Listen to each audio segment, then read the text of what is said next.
بسم اللہ الرحمن الرحیم، السلام علیکم جی ناظرین، میں آپ کا میزبان طلحہ عدنان نارو حاضر خدمت اس امید کے ساتھ کہ آپ جہاں بھی ہوں گے خوش ہوں گے اور اللہ کی پناہ میں ہوں گے۔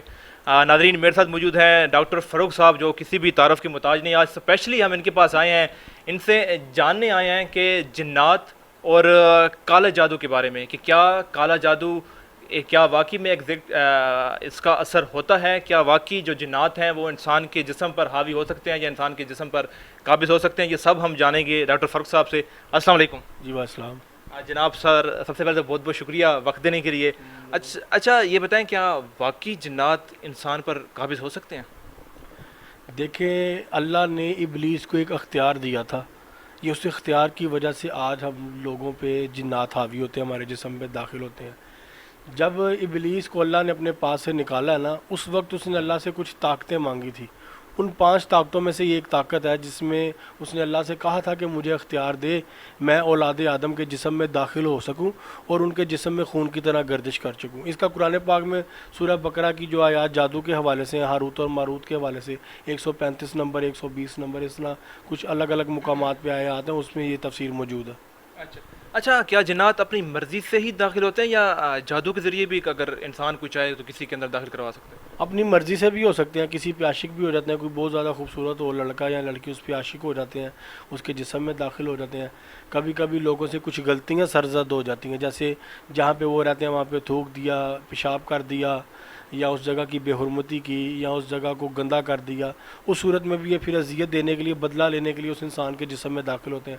اور کبھی کبھی کالے جادو والے جو لوگ بھی ہیں، وہ بھی جو کالے جادو کا ایک دفینہ بنا کے قبرستان میں دفناتے ہیں یا آگ لگاتے ہیں، اس کے نتیجے میں بھی جنات جو انسان کے جسم میں داخل ہو جاتے ہیں۔ اچھا، کالا جادو پہ اکثر لوگ ہیں وہ اس بات پہ یقین نہیں رکھتے۔ کالا جادو کیا، ویسے بھی نارمل بھی جادو جو ہوتا ہے اس پہ بھی لوگ یقین نہیں رکھتے، تو کیا یہ واقعی اس کا اثر ہوتا ہے جادو کا؟ دیکھیں، دنیا میں جتنے بھی مذاہب ہیں، تقریباً 4,500 یا 5,000 کے قریب مذاہب ہیں اس وقت دنیا روئے زمین پہ۔ تمام مذاہب میں جادو کا ذکر ملتا ہے، تمام مذاہب مانتے ہیں۔ ہماری تمام آسمانی کتابوں میں، بھگوت گیتا، ہندو مذہب کی کتابیں جو بھی ہیں، ان کے اندر تمام میں جادو کا ذکر موجود ہے۔ جادو ازل سے موجود ہے اور یہ ہوتا آ رہا ہے۔ اصل میں لفظ کالا جادو نہیں، اصل لفظ ہے قبالہ جادو، جس کا قرآن پاک میں ذکر ملتا ہے۔ ہاروت اور ماروت 2 فرشتے لے گئے تھے۔ ہاں، وہ نام یہاں پہ ایشیا میں آتے آتے قبالہ سے گھومتے گھومتے کالا جادو ہو گیا۔ اصل میں دنیا میں جادو صرف ابھی تک یہ ایک ہی چل رہا ہے۔ ہاں، جس مذاہب کے لوگ ہیں، اپنے اپنے مذاہب کے مطابق اپنی اپنی کتابوں کی بے حرمتی کرتے ہیں، اپنے اپنے مذاہب کے جو ان کی جو بڑی شخصیات ہیں، جو معتبر ہیں، ان کی بے حرمتی یا ان کی تسخیر کے جو عملیات ہیں، وہ عملیات سر انجام دیتے ہیں طاقتیں حاصل کرنے کے لیے۔ اور جو لوگ تو جو نہیں مانتے نا، وہ جان بوجھ کے نہیں مانتے۔ پھر ان کو جب کوئی چیز بتائی جائے بھائی یہ کر کے دیکھو، تو پھر ان کو سمجھ لگ جاتی ہے ہاں بھی کوئی پیرانارمل ورلڈ بھی ہے، کوئی ماورائی مخلوق بھی ہے جو ہماری آنکھوں سے اوجھل ہے، تو ان لوگوں کو اس چیز کی سمجھ آ جاتی ہے۔ بس جان بوجھ کے ایک ضد ہوتی ہے سوشل میڈیا پہ ہائپ لینے کے لیے، نیگیٹیوٹی جان بوجھ کے لوگ پھیلاتے ہیں، بس اس سے زیادہ کچھ نہیں ہے، ان کی حقیقت نہیں ہے کچھ بھی۔ اچھا، ماشاءاللہ آپ کا بڑا نام ہے کہ کسی پہ کالا جادو ہو تو وہ بھی اس کے بھی اثرات آپ ختم کر لیتے ہیں، کسی پر جن حاوی ہو تو وہ بھی آپ اس کا بھی علاج کر لیتے ہیں۔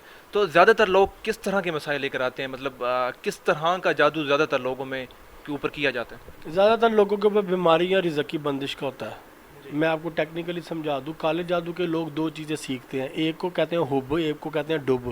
پنجابی کے لفظ ہے۔ حب کا مطلب ہے محبت کے لیے کسی کو قابو کرنا، ڈب کا مطلب ہے کسی کو تباہ و برباد کرنا ہے۔ اب ڈب میں 3 چیزیں سیکھتے ہیں کالے جادو کے لوگ: مالی معاشی تنگ دستی، بیماری اور لڑائی جھگڑا گھر میں، ٹھیک ہے۔ اچھا، اب جو کالے جادو سے جو بھی بیماری آتی ہے نا، وہ میڈیکل رپورٹس میں ڈائگنوز نہیں ہوتی، ٹھیک ہے۔ آپ کو جسم میں تکلیف بھی، اذیت بھی ہے، آپ نے لاکھوں روپے کے ٹیسٹ کروا لیے، لیکن رپورٹ میں کچھ نہیں آئے گا، وہ جادو کی وجہ سے بیماری ہے۔ شیطان جن آپ کے جسم کے اندر موجود ہے، وہ آپ کے جسم کے اس حصے کو بلاک کر دیتا ہے۔ آپ جب ڈاکٹر کے پاس جاتے ہو تو ڈاکٹر کو اس کے اندر کوئی کیمیکل ری ایکشن، کوئی بیکٹیریا، کوئی وائرس نظر نہیں آتا، ڈاکٹر کہتا ہے آپ ٹھیک ہے۔ اچھا، اب یہ تینوں چیزیں جو ہے نا، یہ مالی معاشی تنگ دستی، بیماری اور لڑائی جھگڑا آپس میں انٹر کنیکٹڈ ہیں۔ ان میں سے کوئی ایک بھی کسی گھر میں آئے گی تو 2 آٹومیٹکلی آ جائیں گی۔ فار ایگزامپل، کسی انسان پہ کالے جادو سے کینسر کی بیماری ڈال دی گئی ہے۔ اب جب کینسر جیسی بیماری کسی شخص پہ آئے گی تو وہ جب اس کا علاج کروائے گا میڈیکلی، پہلے تو جائے گا نا، پہلے تو اس کی سینس ہی نہیں ورک آؤٹ کرے گی کہ میرے ساتھ روحانی مسئلہ ہے۔ تو جب وہ ڈاکٹروں کے پاس جائے گا تو ڈاکٹر اس کا لاکھوں روپے کا خرچہ کروائیں گے، وہ فائنینشلی ڈسٹرب ہو جائے گا۔ دوسری چیز بھی آ گئی، جب انسان فائنینشلی ڈسٹرب ہوتا ہے تو اس کے گھر کا ماحول خراب ہوتا ہے، گھر میں لڑائی جھگڑے پیدا ہوتے ہیں، تو تیسری چیز بھی آ گئی۔ تو کالے جادو والے لوگ یہ زیادہ چیزیں کرتے ہیں اور یہی زیادہ کیسز ہمارے پاس آتے ہیں. اچھا تو کیا انسان خود کسی پہ اگر جادو ہوا ہے تو وہ خود اپنا پتہ کروا سکتا ہے کہ مجھ پر جادو ہوا ہے یا ویسے کسی اور وجہ سے مطلب واقعی بیماری ہے یا یہ جادو ہے؟ تقریباً 35 سے 40 سمٹمز ہیں, علامات ہیں, جو میں پہلے بھی بیشتر انٹرویوز میں بتا چکا ہوں کہ اگر یہ علامات آپ کے جسم میں آپ کے ساتھ موجود ہیں, آپ کے ساتھ یہ بار بار ہو رہی ہیں, تو سمجھ جائیں کالا جادو ہے. پھر آپ اس کے علاج کی طرف جائیں. علاج آپ خود بھی کر سکتے ہیں, وہ بھی میں بتا چکا ہوں. لیکن کچھ لوگ ہوتے ہیں وہ چاہتے ہیں کہ نہیں جی ہم پیسے دیں اور ہمارا گھر بیٹھے بیٹھے آنکھیں بند کر کے آنکھیں کھولے تو علاج ہو جائے. کچھ لوگ ایسے بھی ہوتے ہیں نفسیاتی طور پہ, پھر ان لوگوں کو ہم ڈیل کرتے ہیں. اچھا ڈاکٹر صاحب, کتنے اقسام کے جن ہوتے ہیں اور کیا جتنی بھی جنات ہیں اس دنیا میں, کیونکہ کہا جاتا ہے کہ اگر جن نظر آنے لگ جائے انسان کو تو پاؤں رکھنے کی بھی جگہ نہیں بچے گی, کیا ہر قسم کا جن انسان کے اندر داخل ہو سکتا ہے کہ کوئی خاص قسم ہے؟ ہمارے جسم میں کوئی جن بھی داخل ہو سکتا ہے. جنات اصل میں اولاد ہے ابلیس کی نسل سے. ابلیس آتشی ہے اور یہ اس کی نسل سے چلتے آ رہے ہیں.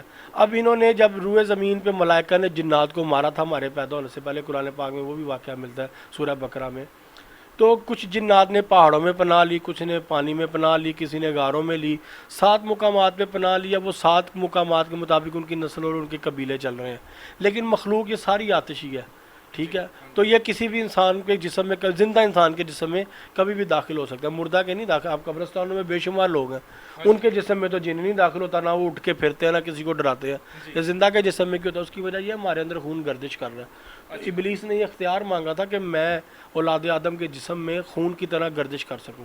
تو مردہ کا تو جسم میں خون کی گردش نہیں ہوتی نا, بس یہ وجہ ہم پہ جن حاوی ہو جاتے ہیں.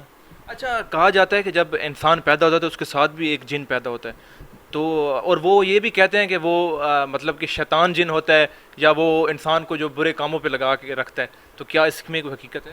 جی بالکل, ہمارے ساتھ ایک جن پیدا ہوتا ہے. قرآن پاک میں اس کو قارین کے لفظ سے پکارا گیا. انگلش میں اس کو اسپرٹ کہتے ہیں, سول روح کو کہتے ہیں. اردو میں اس کو ہمزاد کہتے ہیں.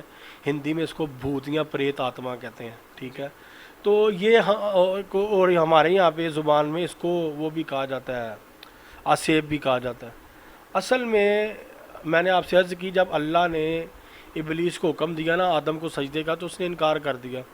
اس انکار کے بعد ایک اللہ کے ساتھ اس کا مکالمہ ہو, ایک بحث چلی. اس بحث میں اس نے اللہ سے طاقت مانگی تھی کہ جب بھی آدم کا بچہ پیدا ہو اس کے ساتھ میرا بھی ایک بچہ پیدا ہو. تو اللہ نے اس کو اختیار دیا. اصل میں اس نے 4000 سال کی 2 رکعت نماز عرش پہ ادا کی ہوئی ہے ابلیس نے. ابلیس نے اللہ سے اس نماز کا صلہ مانگا تھا. تو اللہ نے کہا تھا اس دنیا میں صلہ مانگ لے, آخرت میں صلہ نہیں دوں گا. تو اس دنیا میں پھر اس نے 5 اختیارات مانگے, تو اس میں سے ایک اختیار یہ بھی ہے کہ میرا ایک بچہ پیدا ہوگا اولاد آدم کے ساتھ. اور یہ وجہ کہ ہمارے ساتھ یہ جنات اٹیچ ہو جاتے ہیں اور ہم پہ حاوی ہو جاتے ہیں.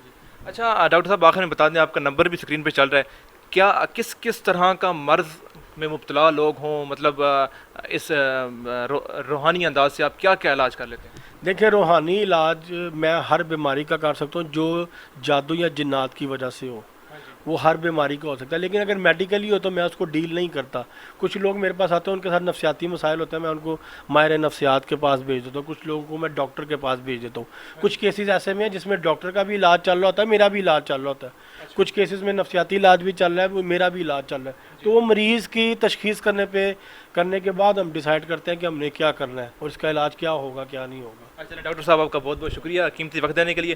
جی ناظرین, آپ دیکھ سکتے ہیں ان کا نمبر بھی اسکرین پہ چل رہا ہے. اگر آپ بھی کسی بھی روحانی مرض میں مبتلا ہیں تو آپ ان کے نمبر پہ رابطہ کر کے ان کے پاس آ کر یا ان کو اپنے پاس بلا کر آپ اپنا جو بھی روحانی مسئلہ ہے وہ حل کروا سکتے ہیں. اسی کے ساتھ ہی اپنے میزبان محمد طلحہ کو دیجیے اجازت. اللہ نے کی.